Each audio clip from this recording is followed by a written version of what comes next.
Roxo Media House.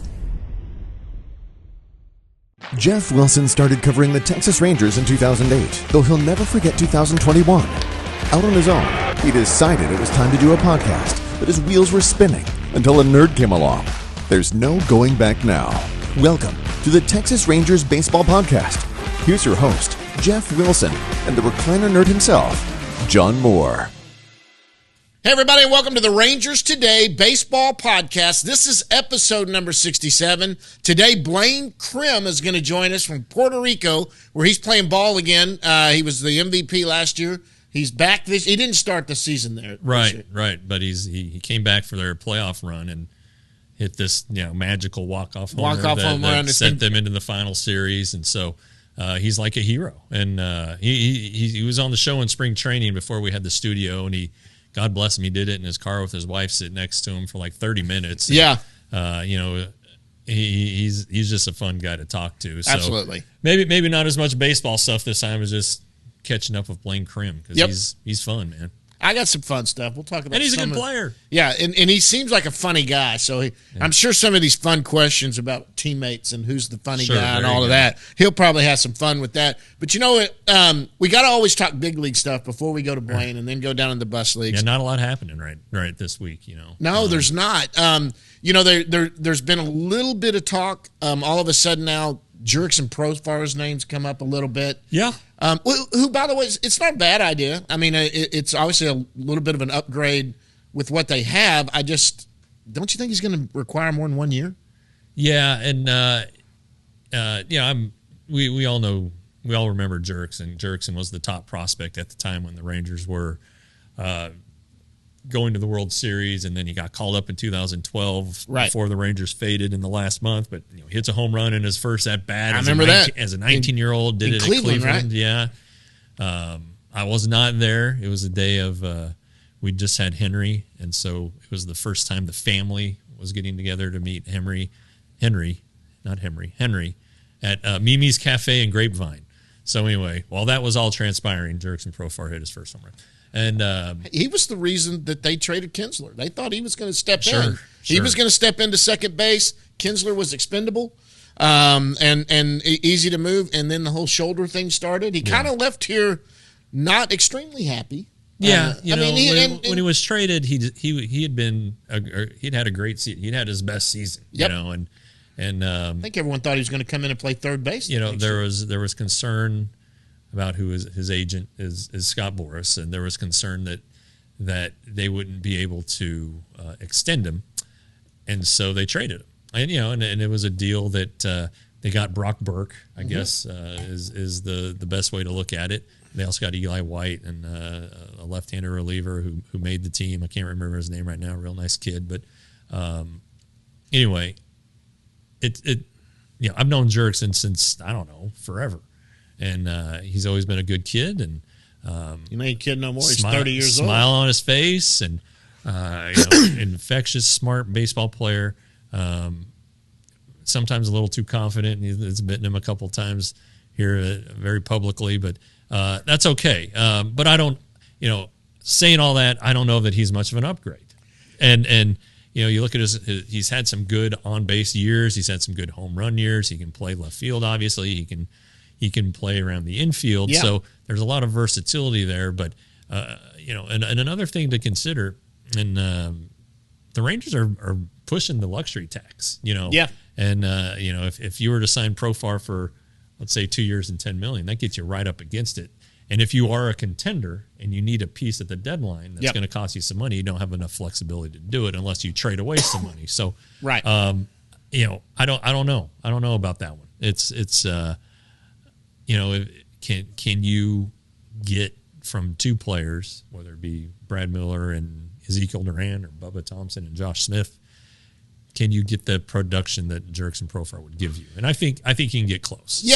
Yeah, I do too. And I guess anytime the best left fielder or the best outfielder that's left on the board obviously is going to be connected to the Rangers right now. Yeah. That's what everything that keeps coming up on that. You're right, though, in versatility. He doesn't necessarily block anybody that steps up. Yeah. If somebody steps up and starts playing a good left field and outproduces him, he can move around a little bit. He can kind of be that super utility guy. Sure.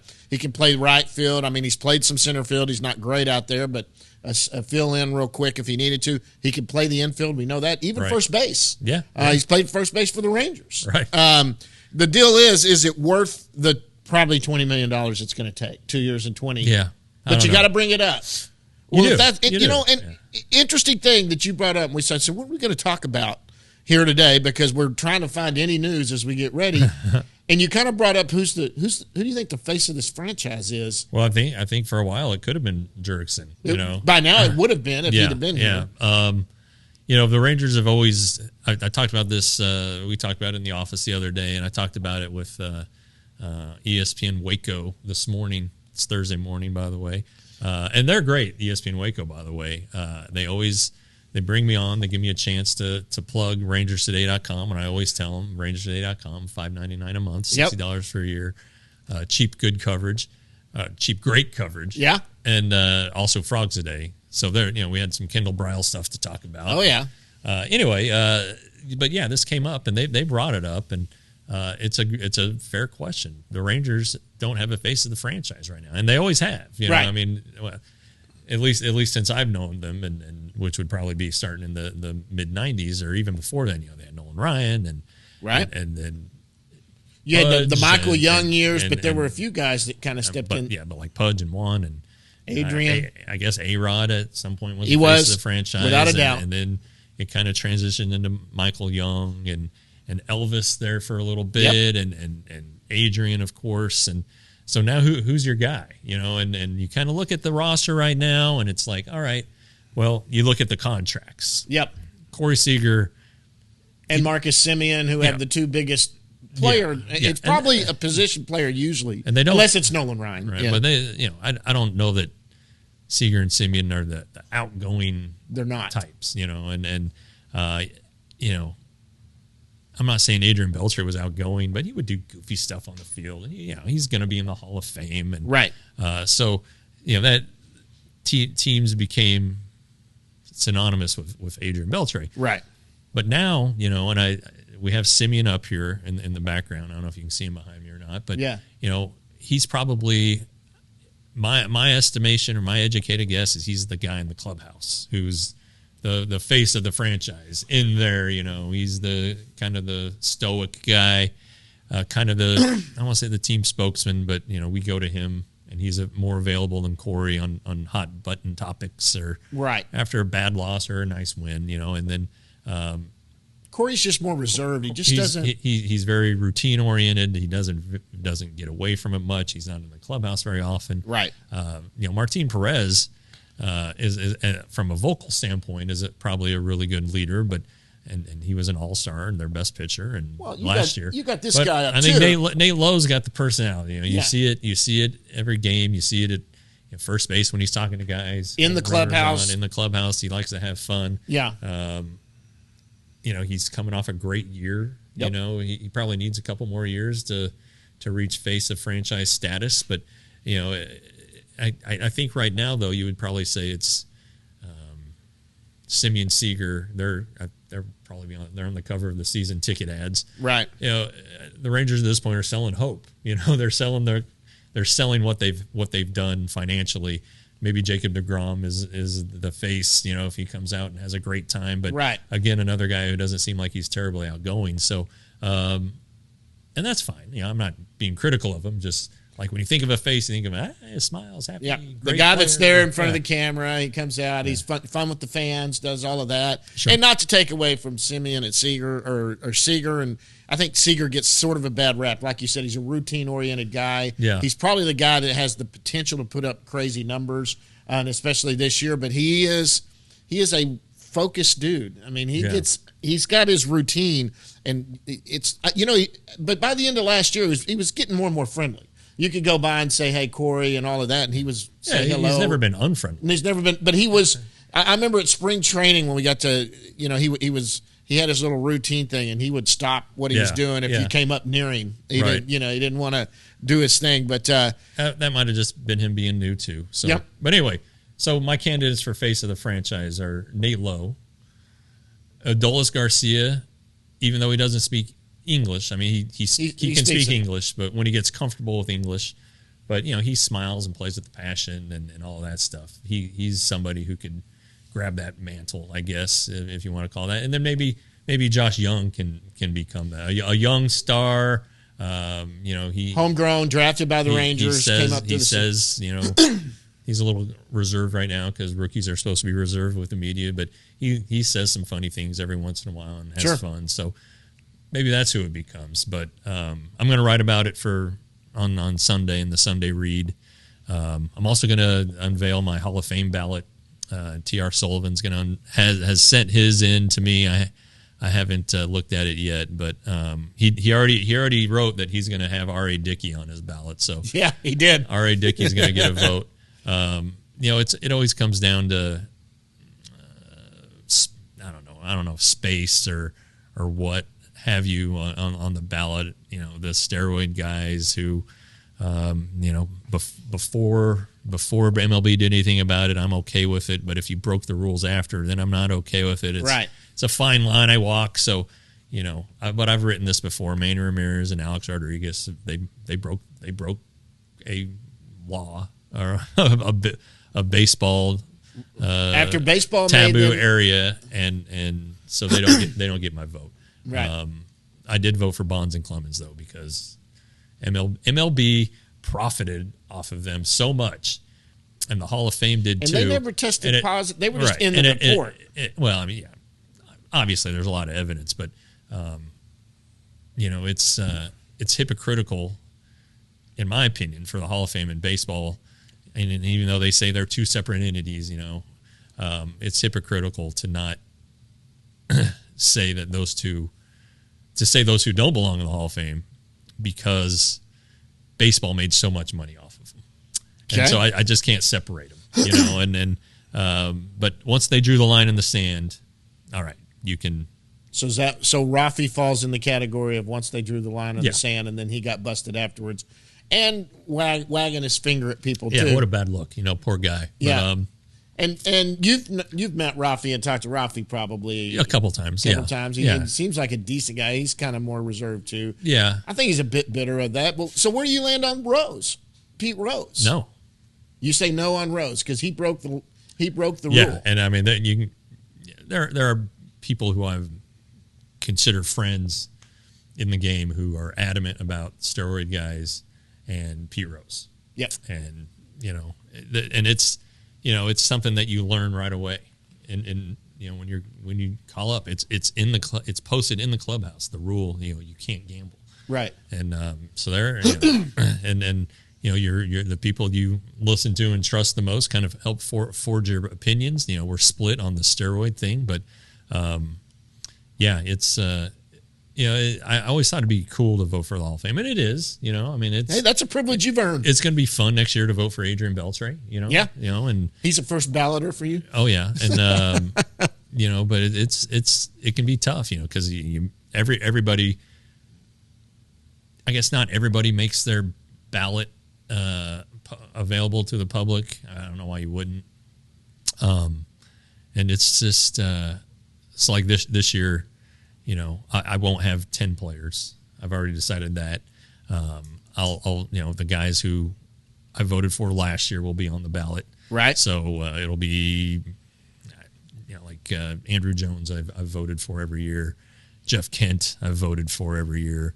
I like Kent. I just think, and I kind of think that the greats at their position should be recognized. And Jeff Kent for a number of years was the best second baseman in baseball. Right. And Andrew Jones was the best center fielder in baseball and won 10 Golden Gloves. And I know his career didn't end well, but golly, what a great player. And yeah.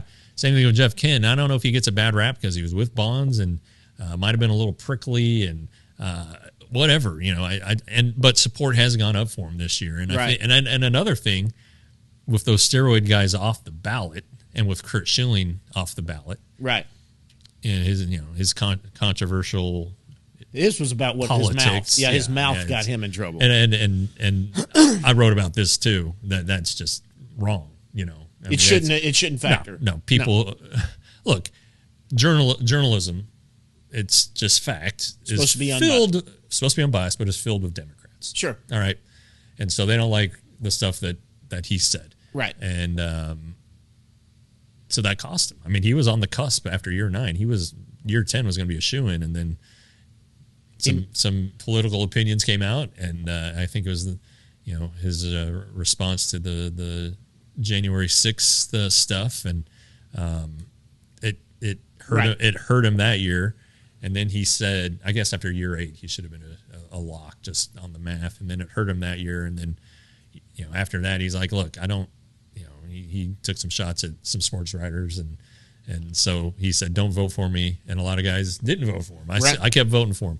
But anyway, I just don't like the controversial part of it. I don't care if somebody doesn't like my ballot, but right.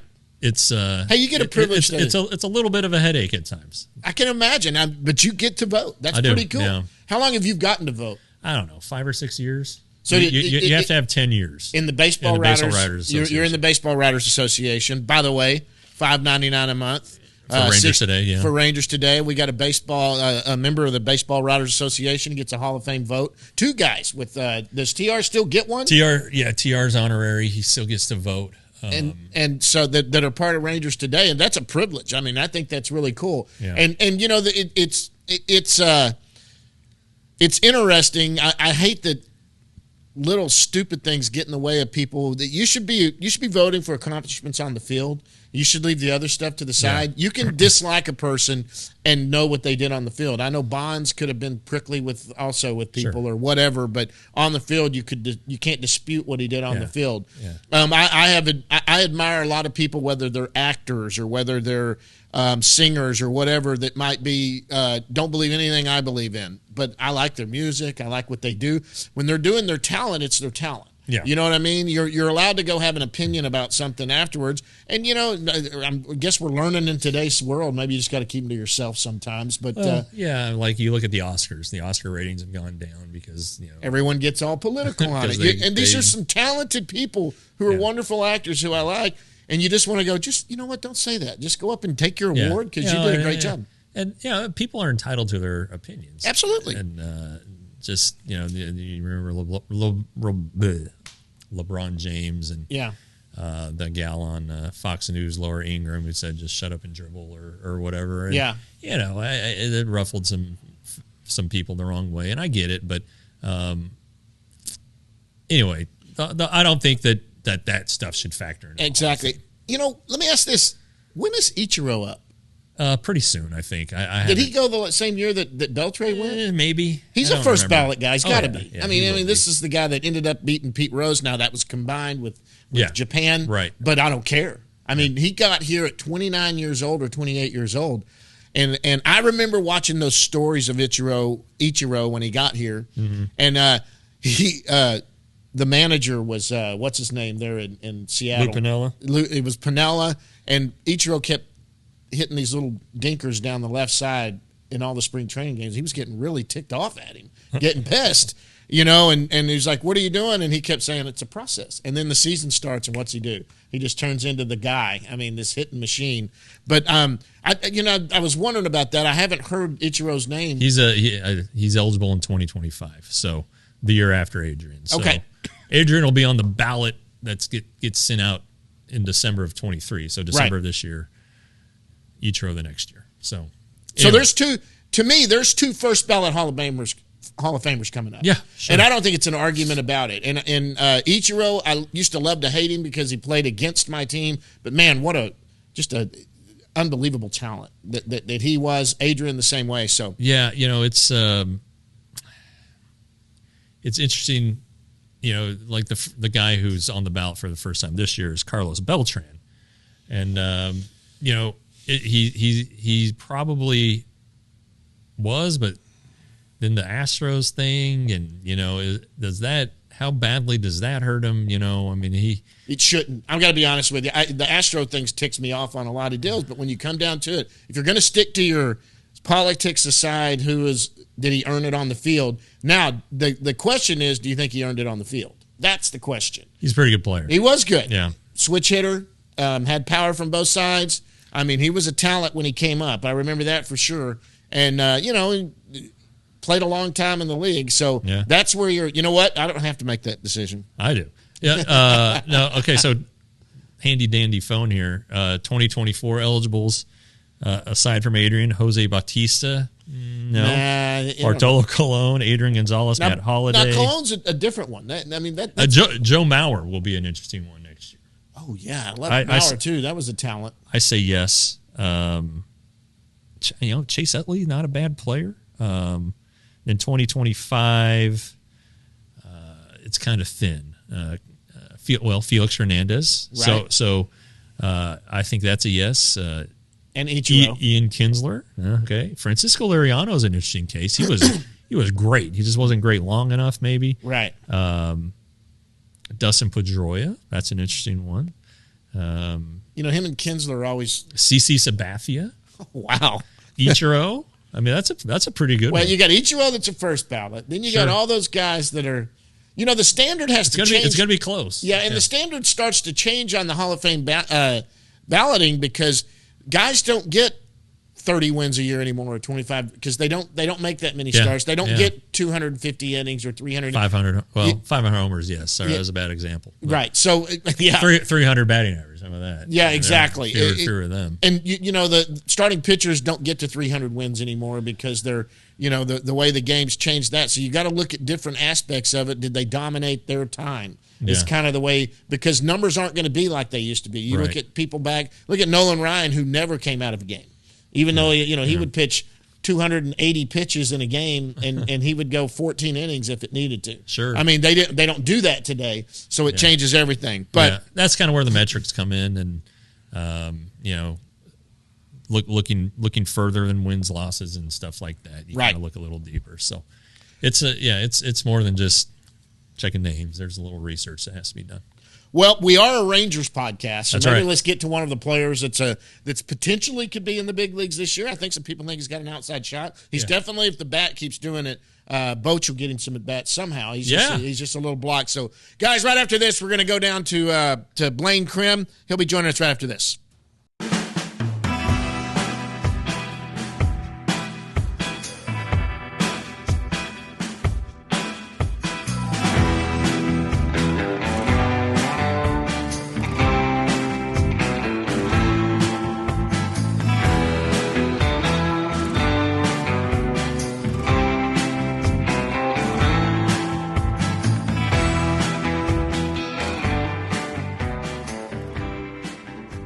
And joining us right now from Puerto Rico, it's Texas Rangers first baseman Blaine Crim, who was MVP last year. He's joining us from Puerto Rico. Blaine, what's going on, buddy? Nothing much. Just sitting by the beach, enjoying the weather, enjoying an off day. All right, yeah. Show everybody the view. Yeah, this was pretty cool. Look, yeah, he's roughing it right now, and he's getting paid. He's getting paid for this. Yeah. So are you in Mayahuez right now? I am. Yeah. Okay. So it's the schedule is this playoff schedule is a little different. It's we were technically the 4 seed out of 4 in the playoffs. So the first game was away, then the second game was here, and then it'll go away here. So they alternate every game. So it's kind of tough because it's like 2.5 hours away to the other place. Okay. But it is what it is. Yeah. So the series is 1-1. And the reason Los Indios are in the final series is because of a Blaine Crim walk-off homer. Yeah. That seemed like I don't know. That seemed like a big deal. Maybe not, but no, I'm kidding. It seemed like a huge deal. It was a pretty surreal experience. I'm not gonna lie. Just not wanting, I wouldn't say not wanting to come out here throughout the first part of the year, but this was not my plan. I actually me and my wife moved to Arizona like December 30th to kind of go. I was just going to work out the complex before camp and, just kind of get into a routine and whatnot. And, that was the plan all off season. And, I talked to the GM here pretty regularly throughout the off season, and he was pretty persistent and Right around Christmas, I decided to actually come out here for the playoffs. I thought that was pretty good setup for, both sides. So to come up in that moment after, it's cool how close the team is. A lot of the guys are here from last year, so I know a lot of them. It's not like I kind of just came into a new team, but it is a really cool group of guys. And then, like I said, I mean, the stadium and just the way the fans kind of interact here and how they go about their business here is a lot different than in the States, of course. And so, I mean, it was one of those where I just completely lost feeling in my body and couldn't hear what was going on, and just kind of took a while to really grasp what had happened, but it was cool. That's pretty awesome. Yeah, no, the tweets are pretty cool to watch it, and the camera angle from behind home plate, the guy raises his hand and the hand kind of blocks everything. But that's fun, man. And baseball is such a big deal in the Caribbean, and I mean, you guys are like, what if you win this, you go to the Caribbean Series, right? Yeah, that's correct. It would be in Venezuela. And yeah, it is a huge deal. And, like last year we lost in the finals and we were the number one team all year. So kind of seeing how it affected everybody here. And I think the owner here has a really good relationship with the players, and he has not won a championship since he's been the owner. So you can just, there is a little bit of pressure when it comes to that, but the guys who have been here for 5 or 6 years, the players, the veterans, like you can tell how much it means to them to be kind of in this position. So I feel pretty comfortable about it. I think we match up pretty well against the other team. The number one team is the team we beat in the first round, and I think that was kind of a huge weight off the shoulders. So, I'm excited to see how we finish out this series. All right. So, I mean, you hit the ground running. I mean, you feel pretty good about where you're at swing wise and all that jazz. Yeah, it definitely took a little bit. I mean, we're to 9-10 games in. I think the first, 2 for me were really, really rocky. I think I was like 0 for 8 with 5 or 6 Ks, which, usually, the 0 for 8 is not the problem. It was the strikeouts for me that were, kind of got under my skin. But, I kind of went into swing mode. I treated them like quote unquote spring training games for this like short playoff period. And, in spring training, that's how I really go about my business, is like I try and swing my timing. And thank God it came pretty quick. But yeah, I was able to kind of figure it out, in the middle of that last series. And, this series, I feel pretty good about where I'm at. Like I feel 30 at bats in is where I usually kind of get going during the year as well. So yeah, I'm kind of feeling like I'm in a really good spot for these next few games. I'm glad I'm here rather than how I started, for sure. Yeah. Last year you batting champ, probably the best player down there. MVP. And then you came to spring training and were just hot. John, one of our memories, we were there at minor league camp, and you were doing live BP and just taking everybody deep. Yeah. So the poor kids that were throwing to you, I felt bad for. So will this help you get off to a hot start in spring training? Yeah, and I think too, kind of knowing how camp operates this year. Last year in Major League camp, I was pretty.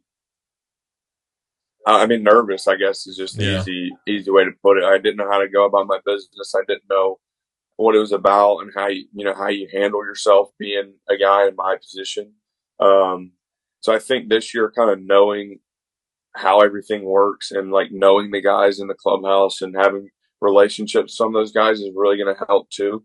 But yeah, I think these at bats, this like game experience, kind of getting the feet wet. Like I said, there's the fans here, kind of prepares you for, last year for me at the first spring training game, like with all those people there, I played in front of people in Frisco and whatnot, but like just knowing these people are paying to see quote unquote major league players was, kind of pressure for me as well. But I think just all this environment here and like the mentality you have to have in these games will definitely help going into spring training. And, I think winter ball called up to me last year in probably June or July. Okay. Of course, it did help early on. I had just come 2 weeks out from, having 200 at bats, so I felt pretty good. And I think it will kind of be the same this year. And then also, I'll be going straight to Arizona from here, so I think I'll be able to, kind of hit off the guys that are ready out there. Yeah. Sure. So yeah, I'm excited about kind of the position I'm going to be showing up in. Now, so you did indeed move to Arizona, and then you just said, "See you, honey. I'll be back in a couple weeks." Yeah, Where's she with you? I moved right next to the field. I mean, we're the apartments right by the team hotel. Okay. And me and my wife were super excited. We signed the lease and everything. In early December, and got the call right before Christmas from Hector, who's the GM out here, and we kind of talked about it, and we just agreed that it was probably the best option for me to come out here. So, I drove. We left on the 28th from Alabama, made it the 30th, and, kind of on the 30th and 31st, just got everything settled as much as we could. And, I shipped out on the 1st. So, all right. She's, I guess, keeping the apartment warm for us. So, do you live in Mobile? Where do you live in Alabama? Yeah, so born and raised Mobile. The last few off seasons we've been in Greenville, South Carolina. Okay. That's right. But our lease ended there like mid-December, so we kind of did the holidays between Mississippi and Alabama with our families. So okay. I picked up U-Haul and loaded everything up from both of our families' places that we had. Took off. Yeah, because I've made the Mobile to Dallas Fort Worth drive. That's a long day, and then I made it too, and then you've still got that much time to get to El Paso, pretty much, and then 5 more hours to Arizona. I mean, that's to do that in 2 days is pretty good, Blaine. Yeah, I think it was. I mean, one of those like my wife. I knew how excited she was. She loves Arizona, and I think just the excitement that I could see for her and me, just running on adrenaline of like knowing I needed to get everything done, and I didn't want to. She was like, "Oh, well, you can stay in Mobile and work out before you fly out if you want to. And I'll just drive out there myself." And seeing that she was willing to do that for me, I was like, "All right, we can do this in 2." Yeah. Oh man, that's good stuff. Yeah, no, we're excited for Arizona too. I mean, I grew up in Colorado, and I'm old enough that there was not Major League Baseball at the time, and we were byproducts of cable television, and so the Cubs won the National League East in '84, and we had WGN, and we got all excited about it, and so we went to spring training the next year in '85, and I was in 4th grade, and we went every year until my senior year of high school, and that's when the Rockies, my last year of high school, '93, was when the Rockies had their first season. So I have a soft spot in my heart for Arizona to begin with. Yeah, and spring training is just such a good time. Everybody really seems pretty relaxed, and the weather's great. So spring training is my favorite time of the year, and it's harder with kids staying back now, but man, I'm looking forward to it. I'm getting there. The 14th, which my wife's not thrilled about, but and then we're coming. The whole show's coming out too. Yeah. So me and Joel, that you just met, we're coming out the 8th through the 13th, March 14th, 8th through something like that, through the 13th. So we're going to see you running around there. We'll stop you and talk to you while you're out there. Sure. We might have to mic you up. Absolutely. Like we're talking about maybe micing a couple of guys up, let them run around with a mic on.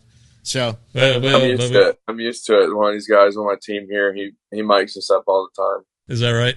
Yeah, we gotta get it past John Blake. Yep, we're clearing that with him, but that'll be fun if we can do that with a couple that'd guys. Be great. But so man, it sounds like things are going great. I mean, you had another great season, 24 and 96, 842 OPS.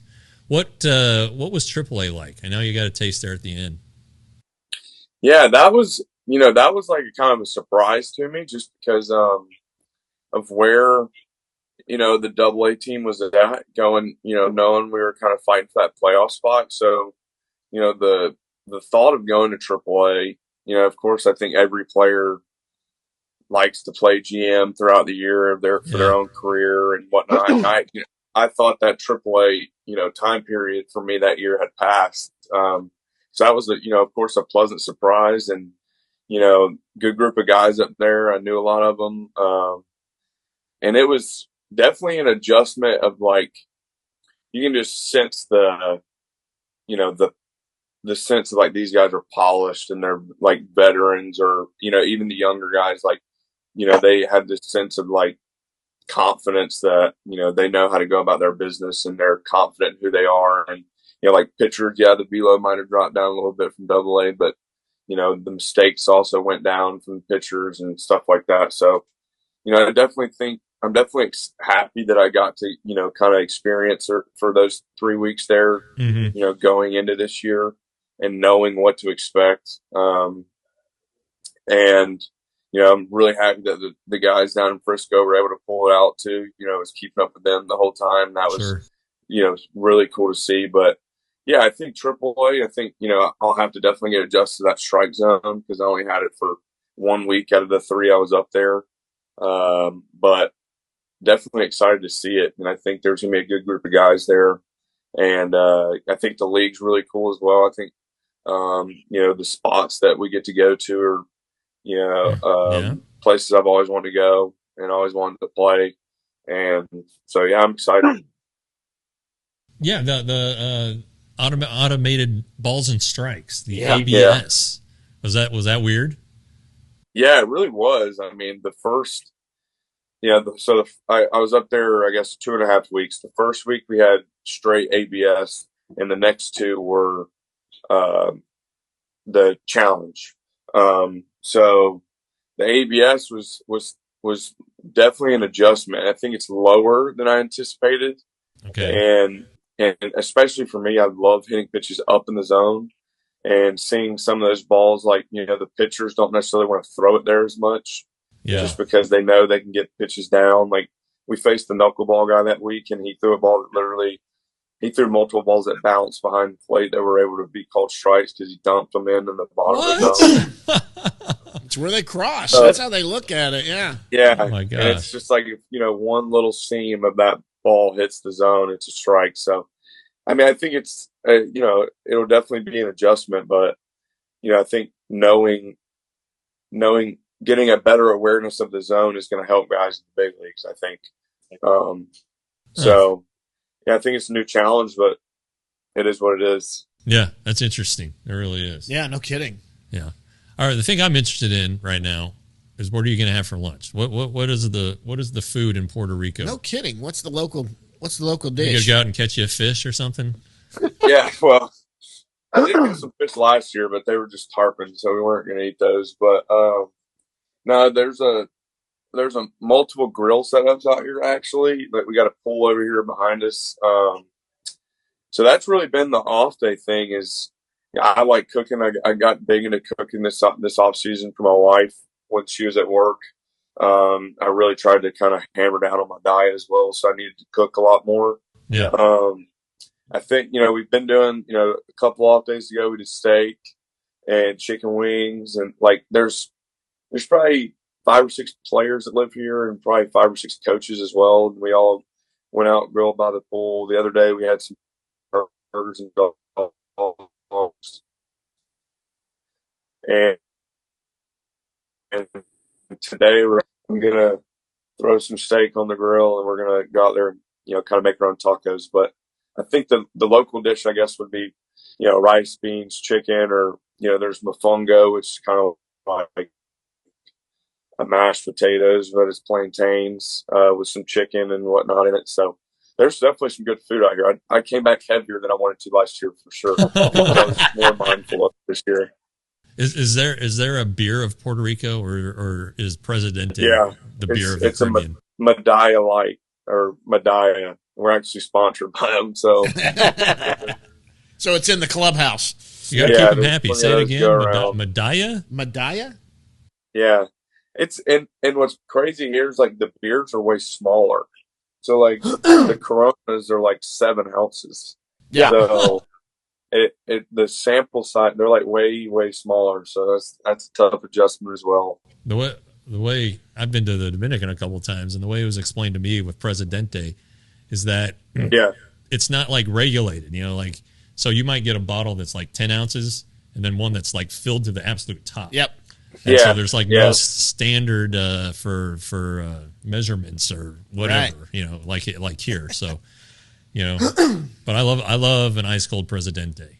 It's pretty hard to beat an ice cold Presidente. The medallions aren't bad. They're, I would say they're similar to like a Bud Light or, All right. John is gonna ask you his fun stuff, although beer and steak is fun. I think. That's always fun. But you know what I want to do, Blaine? I want to get back. So last year you spent most of the year in AA. Then you went to AAA. We're going to get into some teammate stuff. Uh-oh. And he's going to rate some of the teammates here. So let's talk about who is I would think you would probably be the answer to some of the guys I talked to on this one, but I want to hear who you say. Who's the funniest guy in the clubhouse? Whether it was AAA or AA, who was the funniest guy you were around? I think I'm between, I'm between like two or three guys. I think when it comes to mine, Trey Hare, he's not with us anymore, of course, but that guy, he was really like kind of a glue of the clubhouse, and he's an older guy, 27, 28, but the way he was able to kind of bring guys together, his humor was one of those ways, and kind of along the same lines, I guess, would be Matt Watley. Watley. But if I'm going to go, I'd probably have to say Matt Watley is just because even when he's serious, he's funny. Like he's not trying to be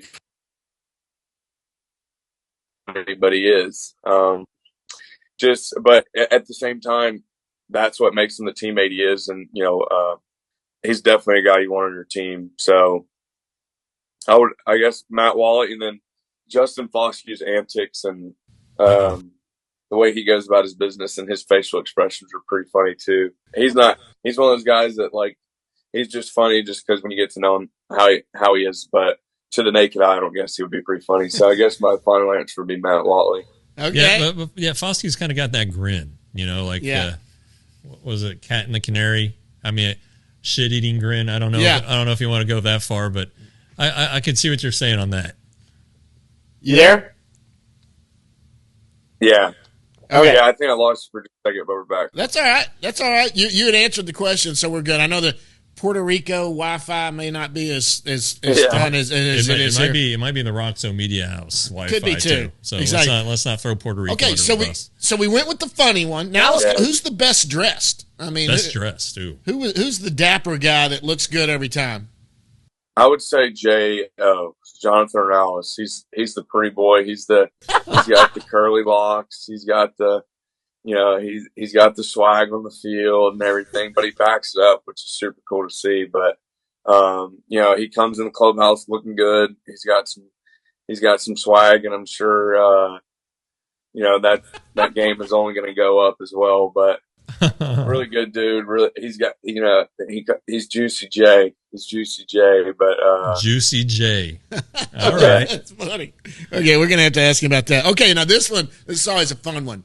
If you were in a street fight, who you want standing next to you? Street fight standing next to me. I'm gonna have to probably go with Kellen Strom. Yeah, I mean he's got some wrestler blood in him. I know his dad was All-American wrestler. Kellen kind of knows how to do it, but the dude's just like scary strong. Yeah. And he's also, he's one of my really, really close friends that we've been together since, 2019. And, I know he's got my back, and I know he's got a little screw loose as well. That's what you want. You want the guy that's a little on edge, that if someone's going to mess with you, the guy that might lose it, and then you're going to be all right. Yeah. He's got a big noggin on him, so I think he could take a few hits. So, I think I'll have to go Kellen. How would Juicy do in a street fight? He wouldn't want to get dirty. He's all. I think he could scrap it though. I think he could do it. Yeah. Hey, who's the biggest team prankster? Who's the prankster? You? No, I think it's Watley. Okay. Watley? Yeah, there was one day I remember this. Good. You're answering the next question. What's the best prank you've seen? I think one day when everybody came in the clubhouse, he was just sitting in the clubhouse in JG's office, dressed as Deuce, the Frisco mascot. I think the prank was on him though, because it was super sweaty and hot and gross. Those things are gross. He would kind of strategically, go in and out and like surprise guys, and people would. Like, he would act like he was Deuce, so guys were super uncomfortable, like wondering why he was in our locker room. and they would find out it was Watley. But yeah, I think that was one of the pretty good ones. So he knows when to be funny and when to be serious sometimes. Well, let's have fun, but absolutely no one to cut the bullshit. There you go. Absolutely. Hey, so what are you binge watching right now? Anything you and the wife are binge watching? I'm actually here. It's me, one of my buddies who's actually with the Mariners, and his girlfriend who live in this apartment. We've been watching Love Island. Love Island.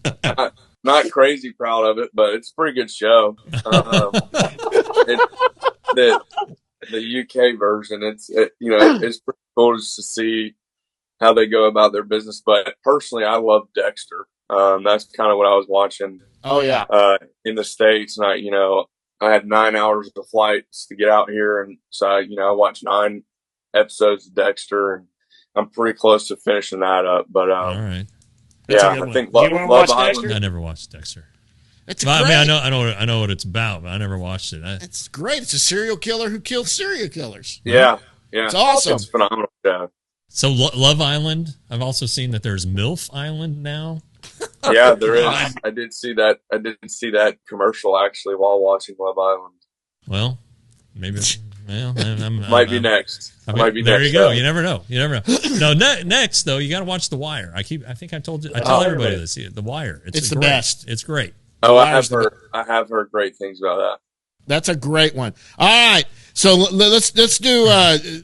We'll do one or two more here, and we'll get you out of here. Hey, when you're on the road, what's your favorite place to play on the road? Whether in AA or maybe in AAA, you're there 3 weeks. You didn't really get to test it all out. So let's do AA.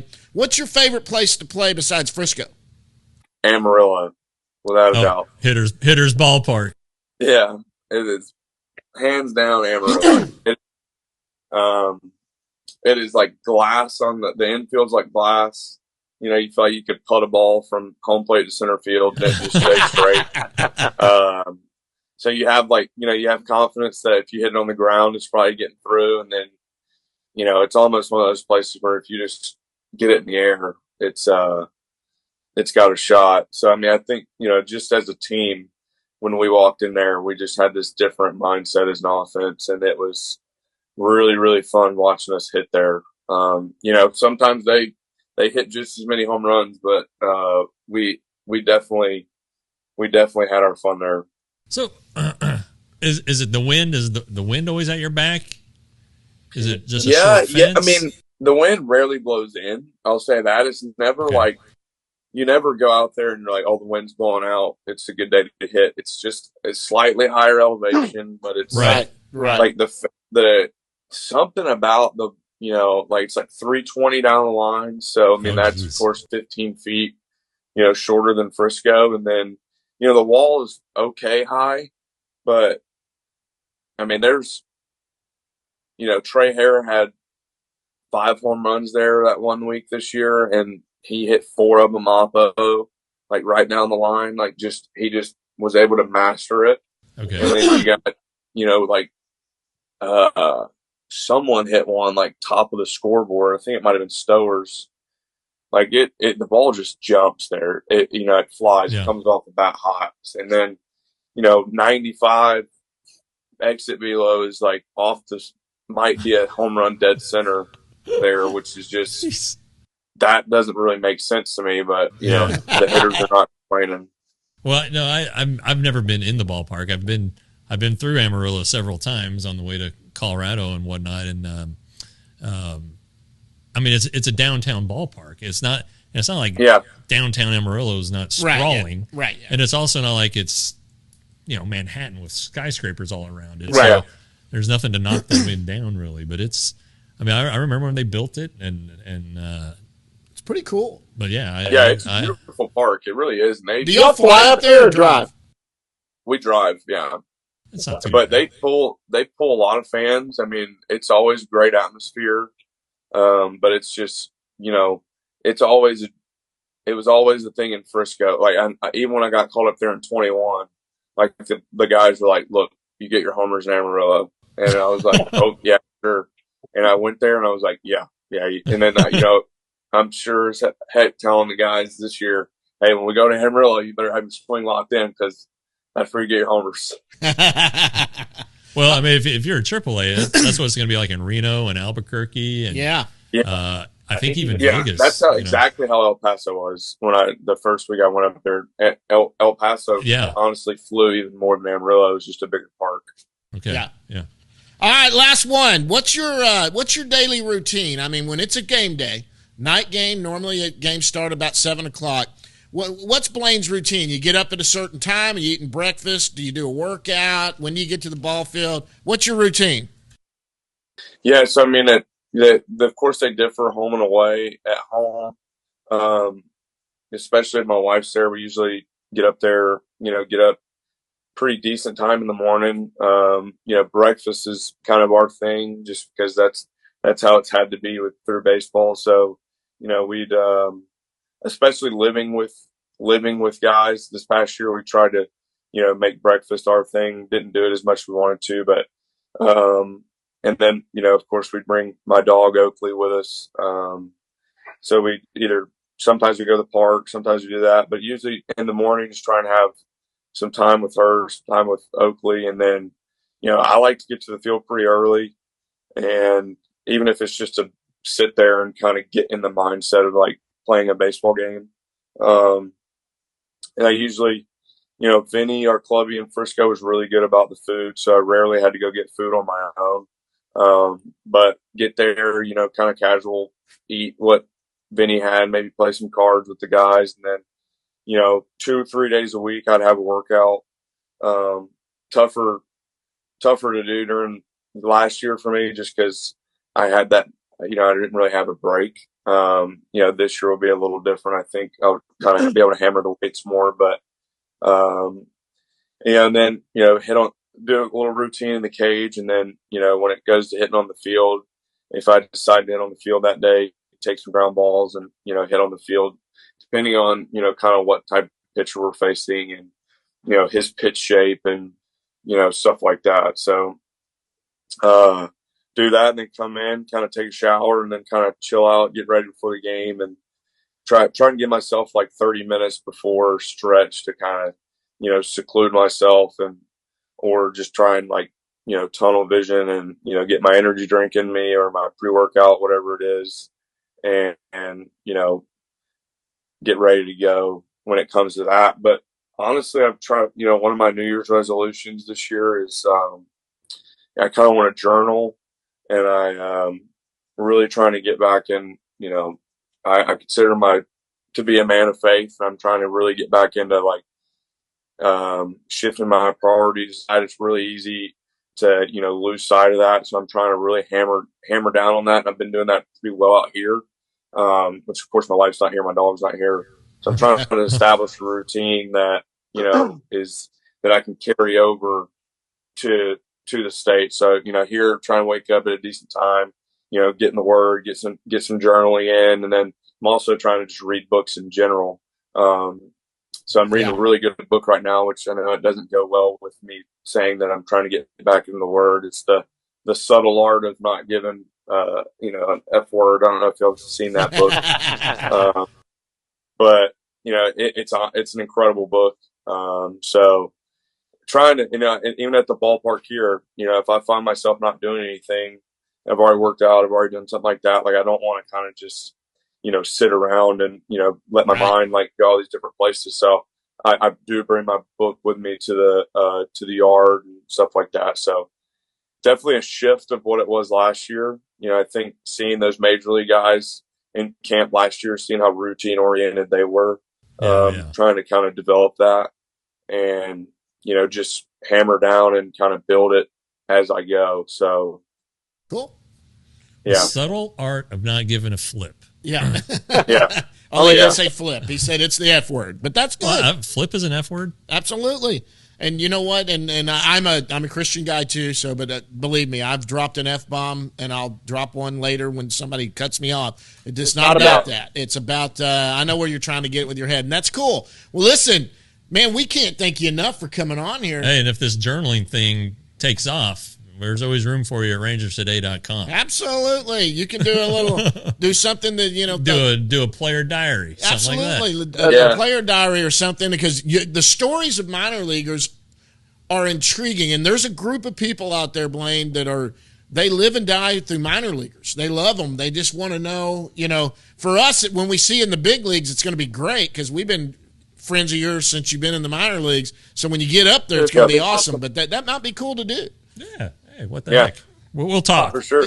Your people will talk to my people. Yeah, absolutely. We'll see you out at spring training. Hey, good luck in the series, man. And thanks so much for stopping down. I know it's a day off and you took your time with us, but anything else you got for him? No, man. Just I think it'd be awesome if you could play in the Caribbean Series. That'd be fantastic. That'd be freaking awesome. Unbelievable experience. So I'm pulling for Mayagüez, Los Indios de Mayagüez. I'm not even trying. I'm just saying Blaine and Puerto Rico. There we go. Blaine and Puerto Rico. That's Blaine Crim, Texas Ranger first baseman, joining us from Puerto Rico, playing hopefully in the Caribbean Series. Blaine, thanks so much, sir, and good luck in the series. Thank you, guys. Good to see you. All right, we'll see you, bud.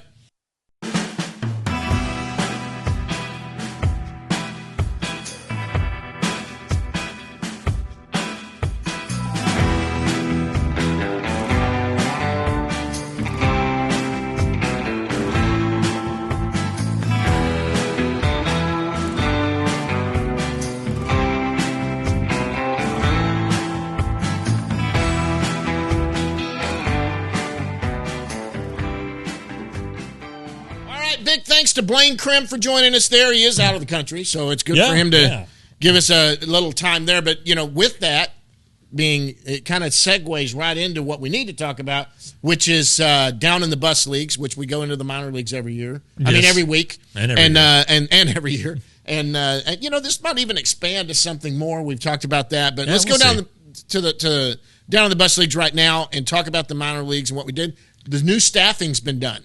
Yeah. There's been some changes because I was texting you about it yesterday when I found out that is it Godert? Jared Godert and, at Double-A who won a Texas League championship. And Matt Hagan at Triple-A Round Rock also left. They explained to me they all left, no ill will, but they are pursuing something outside of baseball. And they would have been retained if they were still wanting to. Yeah, they were going to be able to go back to their jobs. Right. And anyway, things come up, family things. What I don't know. I haven't talked to either one of them, but they were both very helpful to Rangers today. Absolutely. And appreciate them. Very accommodating. Both very much. And they've been replaced though by Doug Davis, not that Doug Davis. Doug Davis, who was a former catcher. Yeah. He's going to be the AAA manager.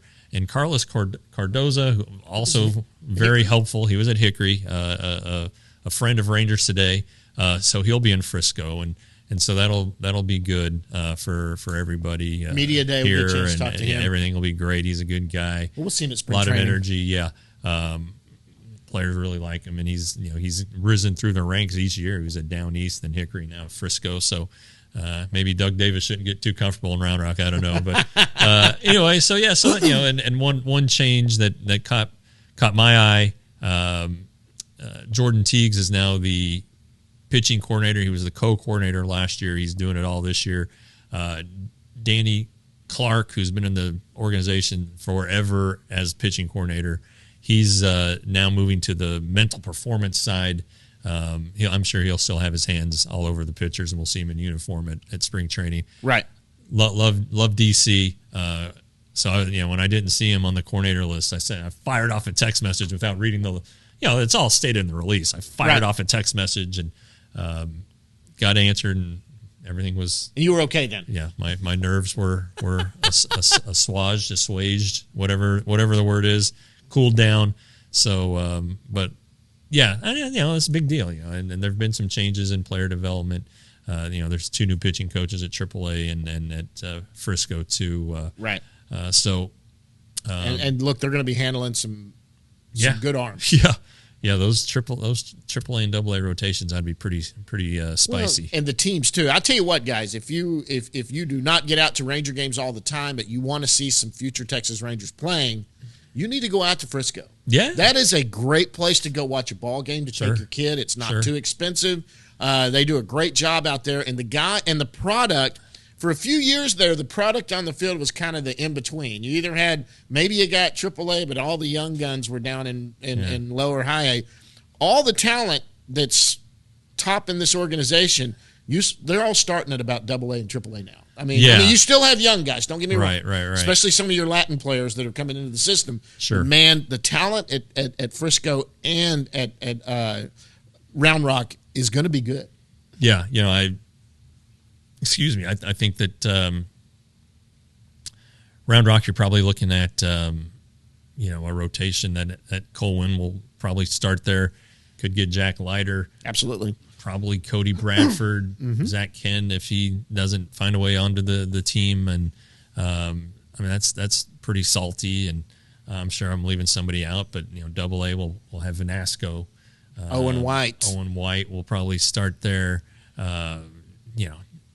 Does Mitch Bratt make his way to AA? No, he's a little young. He's got to go up to Hickory. Kumar Rocker, we don't know where he's going to end up at. Rocker's going to be. He's older than Jack Leiter was last year. And Brock Porter probably starts in the Arizona complex. Yeah, he'll start league. there and end up maybe at Down East by the end of the year. Depending on how far they're going to push him. Sure. But anyway, and it's there's going to be some good stuff, and I'm sure I just left a bunch of guys out, but.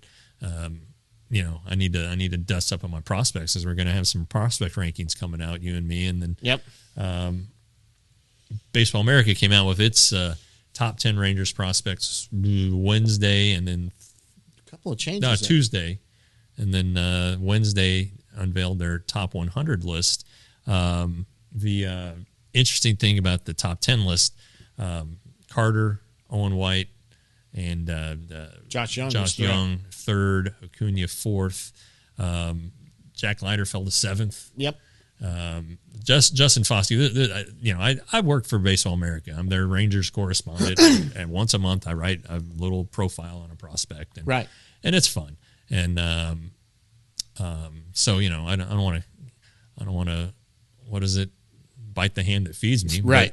But Justin Foskey falling out of the top 10 just doesn't make a lot of sense to me. And he had a 8 something OPS, 850 OPS. Yeah, you wrote about this too. He didn't hit a ton of power, but boy, maybe it's defensively. Do they factor? I don't know. That? And I went and read the chat. And I didn't see anything about it, so I don't know. I'm sure he'll be 11, or hopefully he'll be 11, but.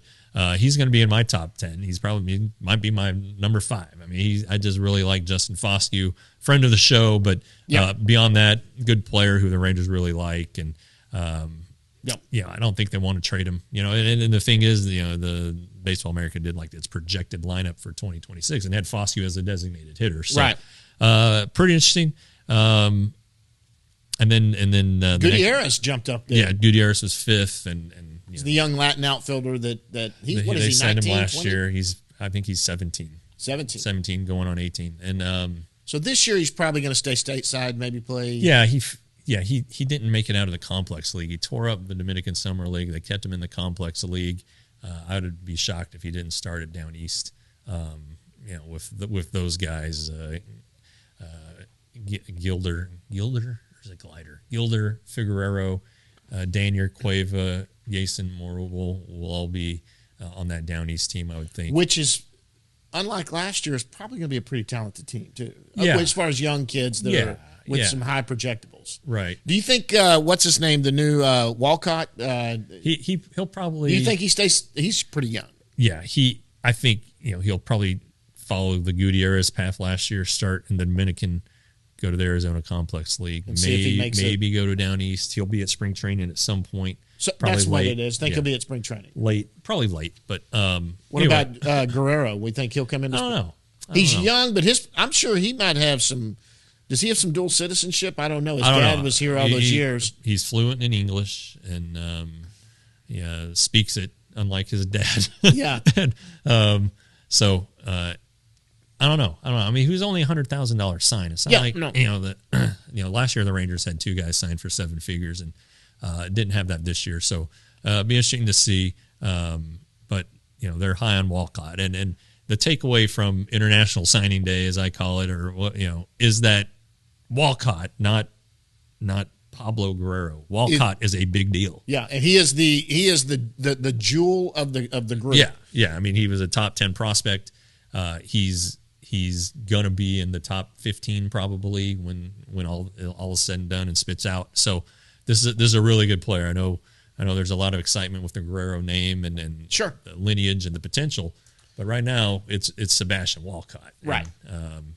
So anyway, there's been some news here on the farm lately. I don't know if rankings are really news, but it's interesting and you can have fun talking about it. But yeah, we'll probably. You got to hold on your rankings though. I mean, you and I've talked about putting them out, but I almost got to wait till close to spring training because some of these guys, I just fear getting in the middle of starting my list and then a big trade happens. Yeah, well, that happens. That happened when I was doing the handbook for baseball America I guess it was for the 21 season. Yeah, because it was after Rangers had acquired Dunning. Yeah, everything had been put to bed, and they're like, "Well, Dunning, the Rangers just got Dunning. We got to change it all up." And they wanted to put him number 2, and I think I was like, "No, he probably needs to be like 7." And they're like, "Oh no." So anyway, I think we settled on 4th. I don't remember. Yeah, but anyway, those happen. It's just part of the deal. All right. So I got to buck up and just put it to bed. Just got to do it. Start making my initial list and start doing that and just get over it. All right. Anything else? I don't think so. Just sign up. Hit the subscribe button you're watching right now, and if you're listening, go to our YouTube channel and subscribe there too. Share it, guys. Yeah. Go to your Ranger fans out there and share both of those. Yeah. The more we do, and we got some big things coming up. Hopefully, yeah. We had some preliminary discussions. We're going to keep it under our hats for now. Absolutely, we can't really go. But there was some got a chance to have some pretty neat things happen this season. So, absolutely, and we are going to be at spring training. That's right. You're going to be there 3 times. I'm going to go a lot. But John here and Joel, our producer, are going to go, and we're going to kind of hit the start of minor league camp and kind of those first few days of spring break. So we want to talk to minor leaguers, talk to major leaguers, and talk to fans. Absolutely, and just kind of get the word out. And this may be the great year to go to spring training, guys. Yeah. I mean, this is a highly projected team that is supposed to be way better than it's been in the last few years. Yeah. Be a fun time to go out, and you'll see for sure Joel and I walking around talking. Like to talk to some of you guys out there and have fun with that. We'll be talking to players, maybe. Yeah, I'll even talk to people. How about that? I'll come out of my shell. Yeah, and we'll get Jeff to talk to you. Now, the problem is, I'm not saying that Jeff doesn't want to talk to you, but you're usually going full bore because you're writing, you're getting quotes, he's interviewing players, kind of the whole time. So the full time journalist over here is a busy guy. Yeah. I got to evolve a little bit too, though. So you can only watch batting practice so many days in a row without going crazy. So. All right, guys. Listen, we're going to get out of here again. Thanks for joining us this time. Big thanks to Blaine Crim for joining us. And so, guys, like we say at the end of every one of these, until next time, we'll see you at the yard.